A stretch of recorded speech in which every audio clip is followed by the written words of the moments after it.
the first item on the agenda, item 8, the NZTA update. We welcome Steve Mutton back, Director Regional Relationships, Northland and Auckland.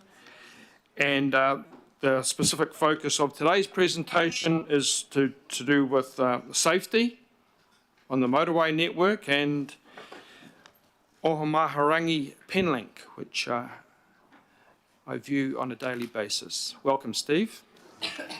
Kia ora koutou, and once again, really good to see everyone here this morning. Thank you for the invitation to come and talk to you. As the Chair mentioned, this is just an update paper. I'd like to update you on some of the safety improvements that we've been working on the Auckland motorway network over the past couple of decades. Also, just an update on Ohomaharangi Penlink, one of our very exciting projects that we're undertaking.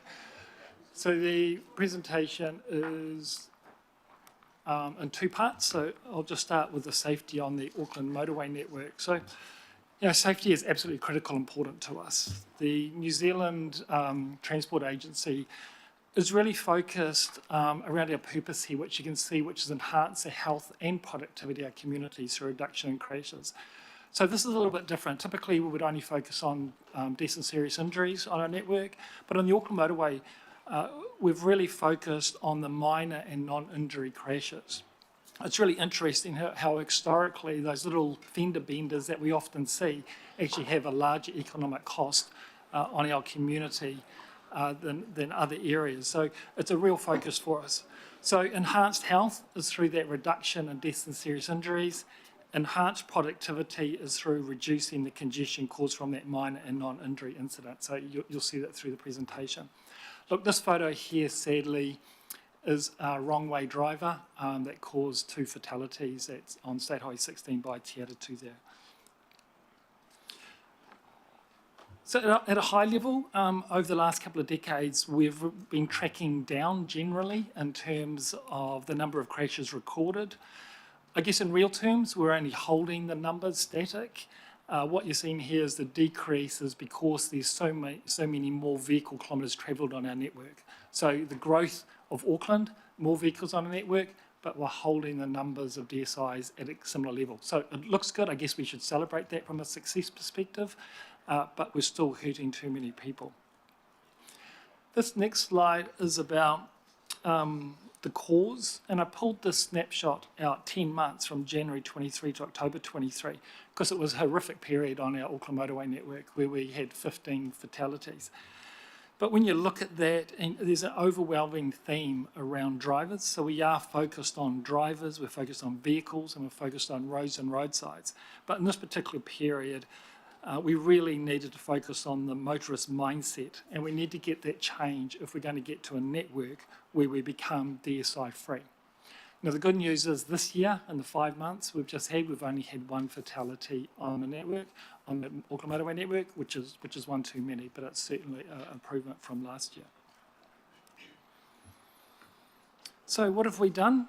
I'm not going to go through each one of these, but this just shows the range of activities we've delivered on the Auckland motorway network. The little symbols along the timeline bar are those areas where or those various industry awards that we've been recognised for, which is fantastic because it gives us confidence that we're heading in the right direction, and it's also great recognition for our teams in terms of the work that they're doing. Just a few ones I'll pull out in summary. So the introduction of ramp signals back in 2009, we actually saw a reduction in crashes by an estimated 22%. We introduced the first lit rural highway down on State Highway 22, which typically was a real high-risk corridor, and by putting LED lights in there, we really improved the safety through there. We did some other interventions as well, but that was a key one. It also reduced our whole-of-life costs. We initiated various trials with orange tape. I think some of you will probably remember that on the motorway network to help people get through roadworks easier where we've had ghosting of lines before. That was really successful, and it actually changed our line marking standards nationally. We've partnered with police to target enforcement with that real focus on RIDS, which is around restraints, impairment, distraction and speed. We've led the world in developing wrong-way driver prevention detection systems, and just at Puanui Road, we've seen a 90% reduction in wrong-way drivers, which is fantastic. We've inputted into the overheight detection system to prevent bridge and tunnel strikes, and we all know when the Penrose Bridge gets hit, what disruption that brings to Auckland as a whole. And we've challenged the industry mindset with respect to transport networks' resilience to suicide. There's far too much suicide on our networks. So thinking about going forward, it's a real opportunity, and we need to find that next innovation to get us that real step change. So we're going to be working better with police and Auckland Transport around enforcement. There's an opportunity for us to reduce sign clutter. There's a lot of signage on our network when you drive around, so it's about making it clearer for people to manoeuvre and get into the right lanes as they travel on our complex system. We're also managing the network renewals with the latest technology to uplift safety performance. And one of the big things we're really focusing on now is how do we make it safe for buses to use the shoulder running, especially around those interchanges where there's that conflict between the buses and our light vehicles. And also the government was going to make a number of reforms to improve road safety during the timeframe of this current government policy statement. So look, I'm sure you've heard me say many times before, it's not what we build, but it's how people experience that matters. And that experience must be efficient, it must be reliable, and it has to be safe as well. So the team is really focused on this space.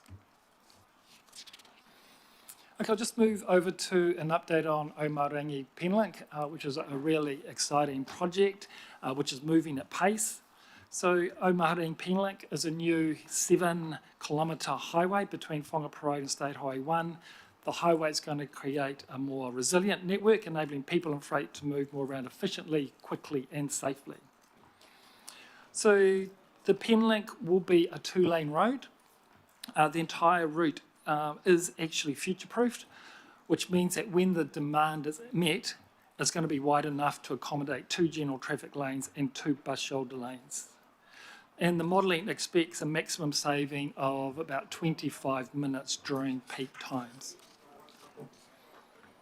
It's been a project that's been around for a while. I'm sure many of you have been involved in this right from the start. So back in the 80s, Rodney District Council actually identified a new crossing that was needed. 2001, the consents were approved. 2020, government announced as a priority project. 2021, funding was confirmed. 2022, we had an alliance confirmed, and 2023, Omarangi construction started. So the project's estimated $830 million and is scheduled to be completed in late 2026. Look, it's a really complex project. There's 6 bridges and a large volume of earthworks. Look, we did have a challenging start. The cyclones and the very wet start to 2023 did put us on the back foot a little bit, but the team's done an absolutely incredible job to get us back on track and is making the most of this really good weather that we're seeing now.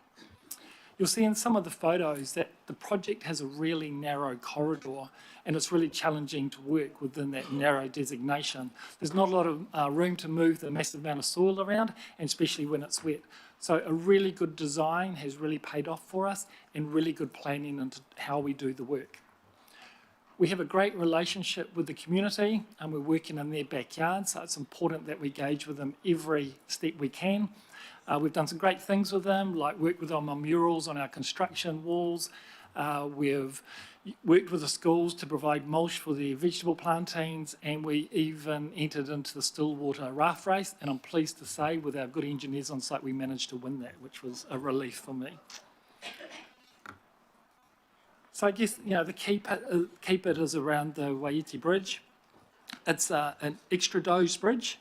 Extra dose bridge is a hybrid between a box girder bridge and a cable stay bridge, and it'll be the first one of its design in New Zealand. So the box girder means it's similar to what the box girders are on the Auckland Harbour Bridge, but on a smaller scale. So it means it can carry a range of services and utilities such as power and water, and it's also future-proof to carry for the future sewer main. And the cables structure part of the bridge means we can have a much bigger span across the river, which means there's actually less piers needed in the river than you would have otherwise, which is fantastic for the boaties, but also really important for iwi, that we keep the channel clear. Another bit of innovation is around really focusing on reducing community impacts, and this is the Whangapara intersection where Mahumahurangi Penlink will meet Whangapara Road. And we redesigned it to make sure that we didn't impact the community during the construction. So we redid it to look at a way that we could do it completely offline. You can see Whangapara Road on the right-hand side of the screen there. It currently goes straight ahead through that pond. So anything on the left-hand side of Whangapara Road is completely built offline. So really reduce the disruption to the local community, which is a great result. I won't go through all these photos. You've got them in your pack. This is looking west from Whangapara. I talked about the narrow designation, what makes the earthworks tricky. But from a construction perspective, it's really leading to carbon reduction during that construction phase.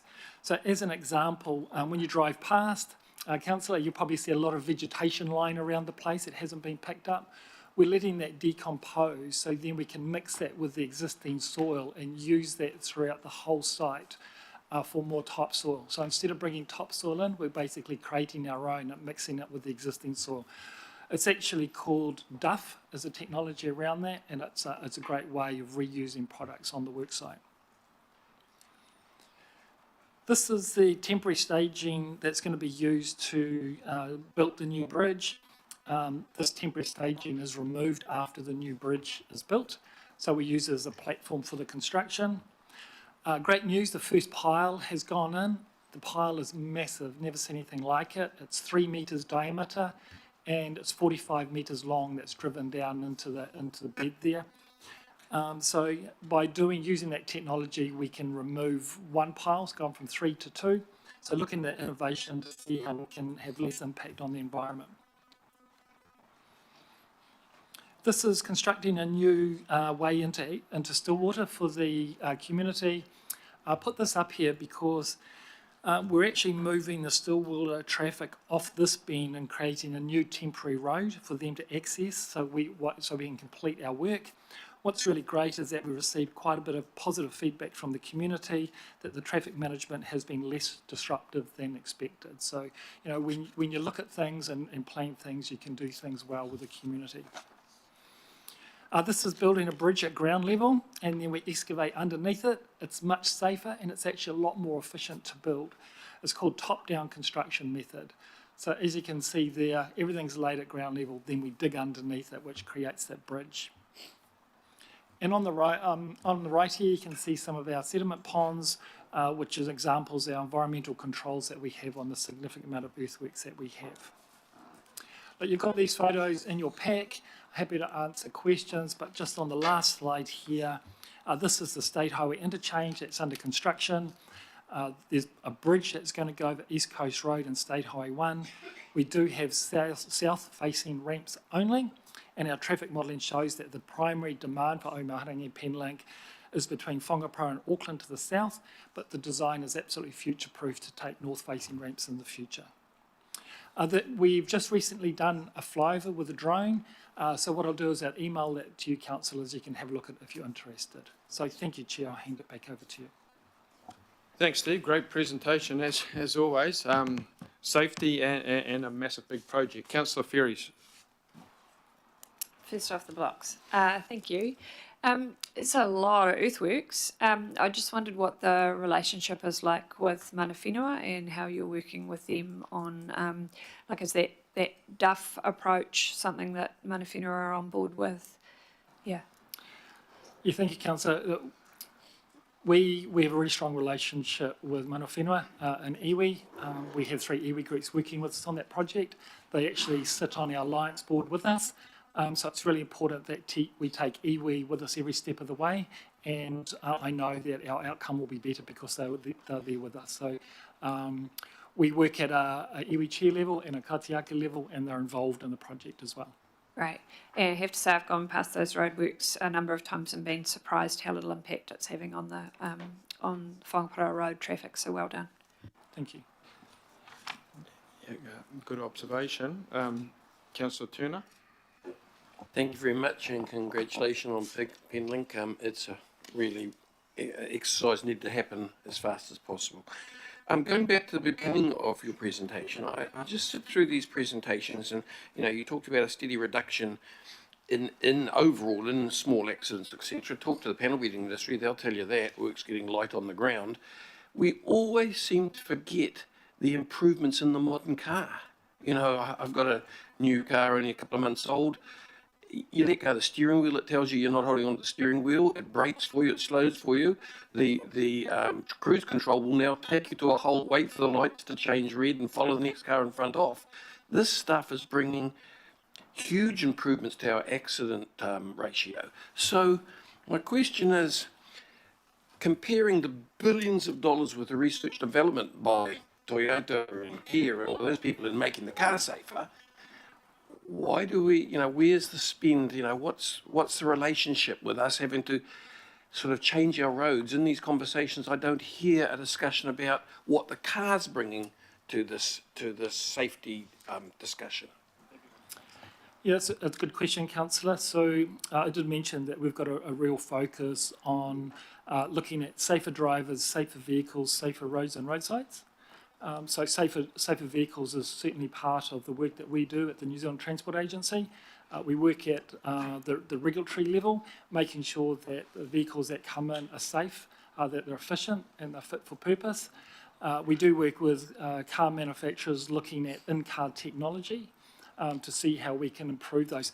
But I assure you, when you drive past the panel beaters that look at those higher end cars, there's still lots of cars in their yards as well, getting those fenders straightened out. So I think it's not looking at one thing, it's looking at lots of areas, and we're definitely working with safer vehicles.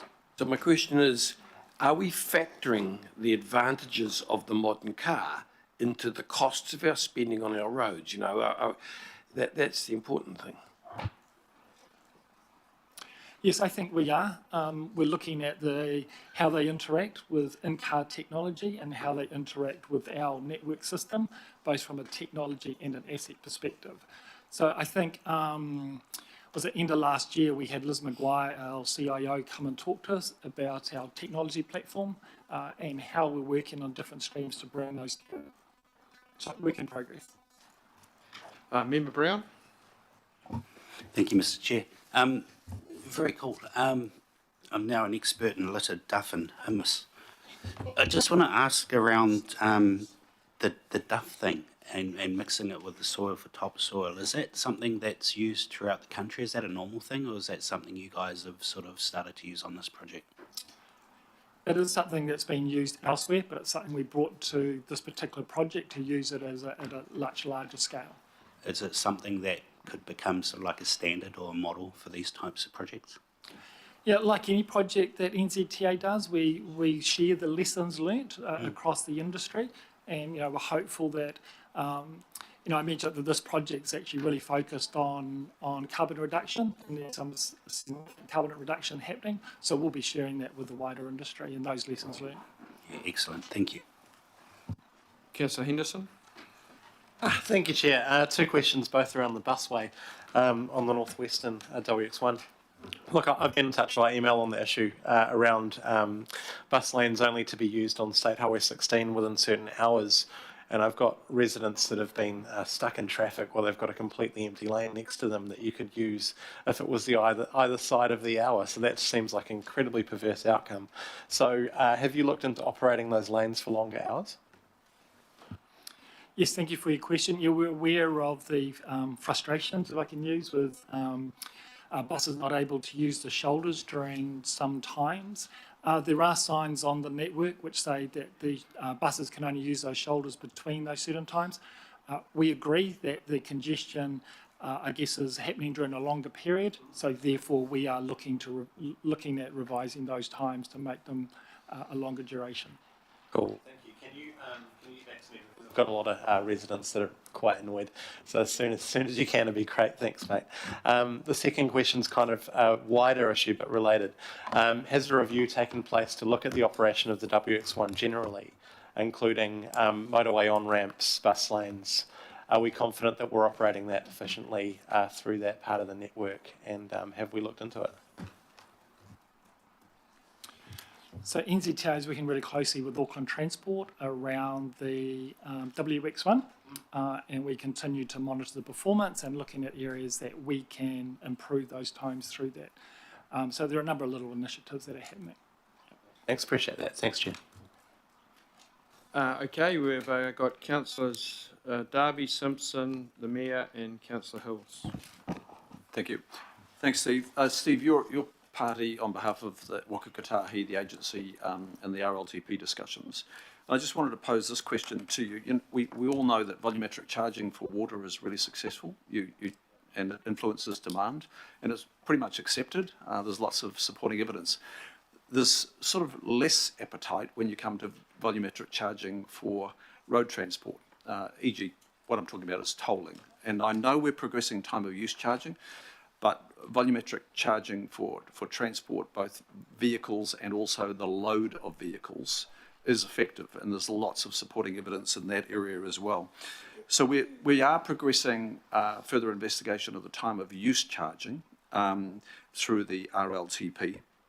The Minister of Transport has got an enormous challenge on how to fund our future transport system.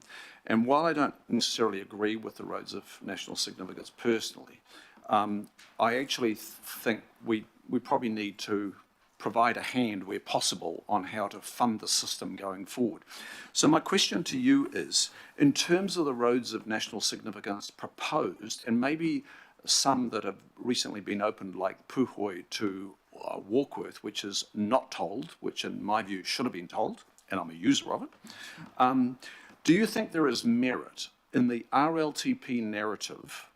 It's not a specific, but in the RLTP narrative, to signal Auckland Council's support for investigation of tolling of RONs and maybe recently opened motorways like Puhoi to Warkworth, to actually signal a willingness to have that discussion, and also to signal his support for his relooking at road user charges to replace fossil fuel reliant excise duties. Thank you, Councillor. So in the draft government policy statement on land transport, it's very clear in there that the government is looking at funding and financing opportunities. So I think the government would appreciate to hear any support that Auckland Council has in terms of the direction that they're taking. So, I think we've signalled that back through our GPS response, but I'm talking about the RLTP, because today we are going to be discussing that. So I'm asking specifically through the RLTP narrative that you could reinforce that willingness of Auckland Council to investigate funding and financing, e.g. tolling of RONs and more recently opened motorways. So it's important for the Regional Land Transport Plan to demonstrate that they're meeting the requirements of the government policy statement. So I think you could add that statement into the RLTP. Councillor Simpson. Thanks, Chair. Look, I showed my question to Steve before the meeting and Councillor Turner asked it, so I feel it's been covered. Thank you. Thank you, Councillor Simpson. Mayor Brown. At the start of this, you were saying how that it's a 2-lane highway, but you're provisioning for 4 lanes. Does that mean the bridges are going to be 4 lanes and only use 2? Or how much are you doing? Because, I mean, I'm very critical of the Holiday Highway from Puhoi to Thing because you built it wider than the one south of here. And what happens is with sudden rush to provide for the future means we don't do things now that we can do somewhere else. So if we did them at half the cost of what you're doing, we could do another road somewhere else. So, and it's kind of it's weird thinking, like they criticised the Harbour Bridge for being 4 lanes and then became 8. If we had done it 8, we never have got a Harbour Bridge. So I want to know just how mad you've gone on that one. Not you personally, I mean the system in which you are an apologist for, along with Oricon and others. Thank you, Mayor. The route is configured for 1 lane each way, but in the future when the demand is required, the road will be reconfigured to have 1 lane each way plus a bus lane each way. So we'll effectively be using the shoulders to enable the extra capacity to go through. So it's a reconfiguration of the of the way that it's currently structured. It's an optimisation of the existing asset. Okay, I don't mind the earthworks sort of being vaguely there, but if we arrive there and find it's got tar seal that's never used or bridges sections that's never used, I mean, how clever the bridge is. That's just using up money now that is probably needed elsewhere at the same time. So I just want to reintroduce that thinking into the way they go. But thank you very much for your presentation. Thank you, Mayor. Councillor Hills? But thank you, and thanks for the presentation. It was a question that I was going to ask, but it's actually similar to Ken's, but in a different way. Are we planning our renewals for the size of vehicles? So I think the average vehicle is about 300 or 400 kilograms more than it was in the year 2000, and the size of a ute coming from a farming family is about 40% bigger than it was 20 years ago. So are we looking at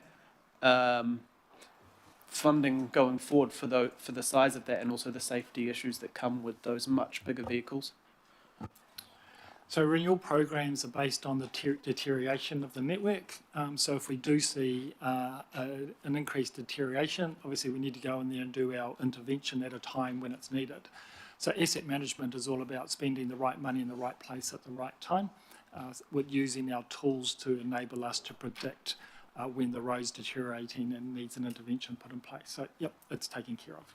And the other question just on Penlink, will they have a lot of that smart technology to show people which way to go? Because I have a bit of a fear that the congestion is just going to be here instead of the other point. Will there be indications for residents and visitors that maybe go this way because this way is going to take longer today, you know, rather than everyone travelling down to just create another bottleneck? Good question, Councillor. I'd need to check on that one with you. Obviously, Omaha Penlink is a tolled road, so they'll be using pricing to determine that. So the modelling has worked out that there will be an effective split with the traffic as it currently stands. Thank you. Finally, Councillor Williamson? Thanks, Mr. Chair. I was not going to do this, but I do want to ask a question about your relationship with contractors at NZTA. You will obviously let a contract for a big project to be done, and in that contract there'll be a whole lot of things specified about costs and timeframes and so on. But do you put anything in there about when they leave signage up that keeps traffic flowing very slowly, but they're not actually using the site at all, they're not working there, sometimes for months? And I'll give you a cracker example, because I've been doing a lot of Auckland-Hamilton trips. And Rangariri had put the speed limit down to 70 and left it there, and for 5 months, not one day was any work ever done. And so what happened is, because it's a 110k road on either side, I ended up driving at 110k along with the rest of the traffic. Everyone ignored the 70k sign, but the cops could give you a ticket for driving 110 in a 70k zone. They didn't. When I called NZTA, I said, well, the old days when I was minister, I used to say, stick a sugar sack over the sign if you don't want to take them all down. I started work to pull all the 70k signs down and then put them all back up again when we're ready to start work. Stick a sugar sack over them and just leave it at 110. And it just went on month after, and the public were just, the number of people I spoke to down there just laughed and said that they just a joke. And one night I nearly saw a really bad accident because one lady decided she should drop down to 70k, and she nearly got rear-ended by the rest of the traffic who just said, no one drives at 70k on this line, even though it's a sign. The question I'm asking is, what do you do to a contractor who is just going to walk away and come back to that site at some point in the future? It was 5 months. And just leave the temporary cones and the temporary speed limit just to piss the public off. Thank you, Councillor. We've had some challenges on the Waikato Expressway, which we've been working through. But I think, going forward, we're working really close with the industry. We're working really close with Auckland Transport around a different temporary traffic management model using a risk-based approach.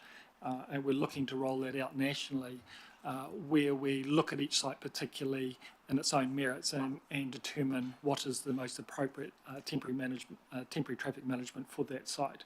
So we will see an improvement through that. But you don't ping somebody if they just leave it like that? We do have quite That particular example that you used, there were some technical challenges with the pavement that we had to work through, which caused that to happen. We were reviewing that with the contractor around, was there another opportunity to look at that differently? But you don't ping somebody who just leaves signs up and then walks away and does something else. We have criteria within our contracts which are performance-based that we need to work through. So it's up to the individual site, the individual project manager to look how we monitor that performance. Okay, this is like Parliament. That's 4 times and I still didn't get an answer. So Okay. one thing we do is with our contractors is that we do review the performance on site and we use that into future evaluations of projects. So it does flow through their performance on site.